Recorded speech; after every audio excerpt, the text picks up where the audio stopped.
एक चौंकाने वाला इस्तीफा। भारत की राजनीति में अचानक एक भूचाल सा आ गया जब देश के उपराष्ट्रपति जगदीप धनखड़ ने अपने पद से इस्तीफा दे दिया। न कोई चेतावनी, न कोई लीक, बस सीधा एक आधिकारिक पत्र और उनके कार्यकाल का अप्रत्याशित अंत। इंटरनेशनल मीडिया से लेकर घरेलू समाचार चैनलों तक हर जगह एक ही सवाल गूंज रहा है, आखिर ऐसा क्या हुआ कि उन्होंने इतनी जल्दी इस्तीफा दे दिया। बीबीसी से लेकर अल जजीरा तक ने इस खबर को प्रमुखता दी है। यह कोई साधारण राजनीतिक निर्णय नहीं था।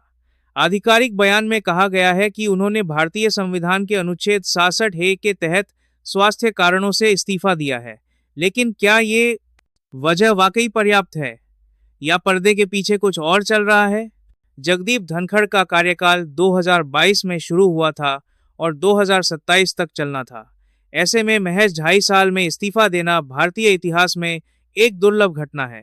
लेकिन कुछ महीने पहले ही उनकी तबीयत को लेकर खबरें आने लगी थीं। मार्च 2025 में उनका एम्स में कार्डियक प्रोसीजर हुआ था। उसके बाद एक वीडियो सामने आई जिसमें वे चलते चलते बेहोश हो गए। वो पल जब देश का दूसरा सबसे बड़ा संवैधानिक पदाधिकारी यूं गिरता है, केवल एक शारीरिक घटना नहीं बल्कि एक राजनीतिक संकेत बन जाता है। ये सिर्फ स्वास्थ्य की कहानी नहीं है, यह एक रहस्य बन चुका है।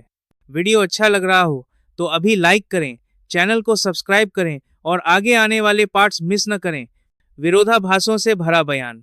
जब खुद उपराष्ट्रपति ने अपने इस्तीफे का कारण बताया तो बयान ने और भी ज्यादा सवाल खड़े कर दिए।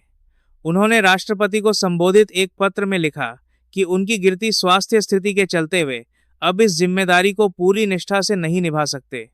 लेकिन इसी के उलट महज 10 दिन पहले ही एक वीडियो वायरल हुई थी जिसमें वे सार्वजनिक रूप से कह रहे थे, मैं अगस्त 2027 में ही रिटायर होऊंगा अगर ईश्वर की मर्जी रही।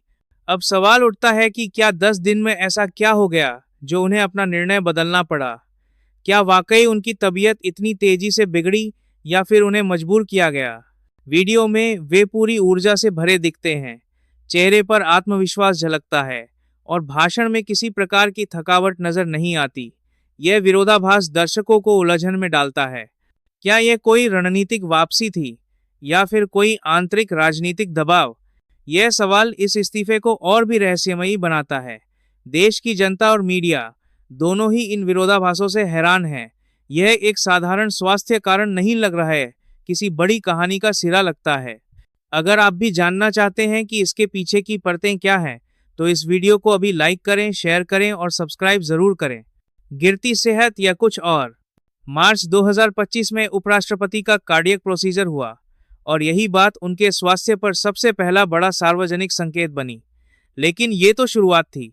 इस घटना के कुछ ही महीनों बाद एक सार्वजनिक कार्यक्रम में वे अचानक बेहोश हो गए। वीडियो में साफ दिखता है कि वो खुद चल रहे थे और अचानक ही गिर पड़े। ये सिर्फ एक चिकित्सा स्थिति नहीं थी, बल्कि पूरे देश के लिए एक चेतावनी थी। जब इतना उच्च पद पर बैठा व्यक्ति सार्वजनिक मंच पर गिर पड़े तो यह राष्ट्र के लिए गंभीर चिंता का विषय बन जाता है। फिर भी उन्होंने तब कोई इस्तीफे की बात नहीं की, बल्कि इसके बाद भी कई सार्वजनिक कार्यक्रमों में शामिल होते रहे। अगर उनकी तबीयत इतनी खराब थी तो जुलाई 2025 में उन्होंने 2027 तक कार्यकाल पूरा करने की बात क्यों की? यह स्पष्ट संकेत है कि इस्तीफे का कारण पूरी तरह से स्वास्थ्य नहीं हो सकता। यहाँ से कहानी और भी गहराई लेती है, क्योंकि अब सवाल सिर्फ उनकी तबीयत का नहीं है, बल्कि उस सिस्टम का भी है जिसमें वे काम कर रहे थे। मीडिया और जनता की प्रतिक्रिया। जैसे ही इस्तीफे की खबर आई, सोशल मीडिया और समाचार चैनलों पर एक तरह की हलचल मच गई। लोगों ने तरह तरह की थ्योरीज पेश करनी शुरू कर दी। ट्विटर पर वाइस प्रेसिडेंट रिजाइन्स ट्रेंड करने लगा। कुछ लोगों ने लिखा कि उन्हें राजनीतिक दबाव का सामना करना पड़ा, तो कुछ ने इसे पूर्व नियोजित स्क्रिप्ट बताया। टीवी चैनलों पर पैनल डिबेट्स में यह चर्चा छा गई कि क्या वाकई उपराष्ट्रपति स्वतंत्र रूप से काम कर पा रहे थे। कुछ वरिष्ठ पत्रकारों ने पुरानी क्लिप्स और भाषणों को खंगालना शुरू किया, जिनमें उपराष्ट्रपति ने सत्ता के अंदरूनी तंत्र पर तीखे सवाल उठाए थे। दर्शकों में उत्सुकता और संदेह दोनों चरम पर थे। कोई कहता कि यह निर्णय व्यक्तिगत था, कोई इसे एक संस्थागत खेल बता रहा था।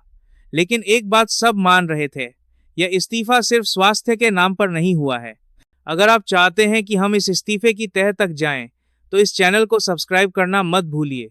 संभावित उत्तराधिकारी कौन? अब जब इस्तीफा हो चुका है, तो अगला बड़ा सवाल यह है कि भारत का अगला उपराष्ट्रपति कौन होगा।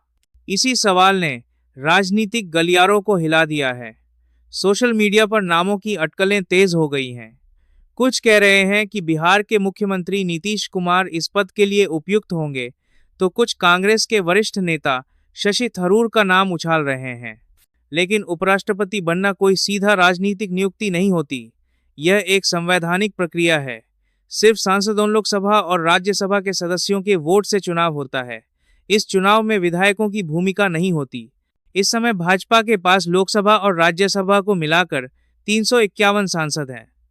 अगर एनडीए के बाकी दलों का समर्थन जोड़ लिया जाए, तो 395 सांसदों की जरूरत आराम से पूरी हो सकती है। यानी अगला उपराष्ट्रपति कौन होगा, इसका फैसला बहुत हद तक एनडीए के हाथ में है।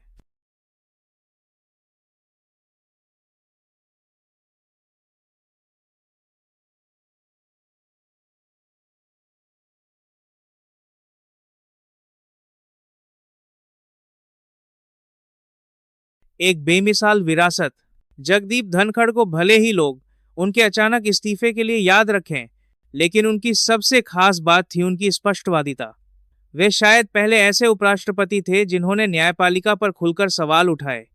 आमतौर पर राष्ट्रपति या उपराष्ट्रपति न्यायपालिका के मामलों में टिप्पणी नहीं करते, लेकिन जगदीप साहब इस परंपरा को तोड़ते नजर आए। एक हालिया भाषण में उन्होंने हाई कोर्ट के एक न्यायाधीश के घर से भारी मात्रा में नकदी मिलने की बात पर चिंता जताई और कहा कि यह सीधा आपराधिक मामला बनता है और तुरंत कार्रवाई होनी चाहिए थी। उनका यह रुख कई लोगों को असहज करता था, लेकिन जनता के एक बड़े हिस्से को यह बात बेहद पसंद आई। वह उन्हें बोल्ड उपराष्ट्रपति के रूप में देखती रही। जुडिशियरी पर सीधा हमला। मार्च में दिए गए उनके एक बयान ने देश भर में तहलका मचा दिया था। उन्होंने कहा था कि जजों के घरों से कैश मिलने की खबरें अब सार्वजनिक डोमेन में हैं और इस पर सरकार को तुरंत आपराधिक कार्रवाई करनी चाहिए। उनकी टिप्पणी थी, जैसे ही यह जानकारी सामने आई, सिस्टम को तुरंत हरकत में आ जाना चाहिए था। यह किसी सामान्य गलती का मामला नहीं, बल्कि क्रिमिनल एक्ट था। यह बयान सुप्रीम कोर्ट और हाई कोर्ट के लिए सीधी चुनौती जैसा था। हालांकि इसके बावजूद कोई फर नहीं हुई। संसद में सिर्फ एक इम्पीचमेंट मोशन दायर हुआ। उनकी आलोचना भी हुई, लेकिन उन्होंने एक बार भी अपने रुख से पीछे हटने की कोशिश नहीं की। असहज सवाल और अनकहे जवाब। अब जब वे पद से हट चुके हैं, तब भी सवाल पीछे छूटे नहीं हैं। क्या उनका इस्तीफा वास्तव में उनकी सेहत की वजह से था, या यह किसी आंतरिक साजिश या दबाव का नतीजा था? उनके काम करने के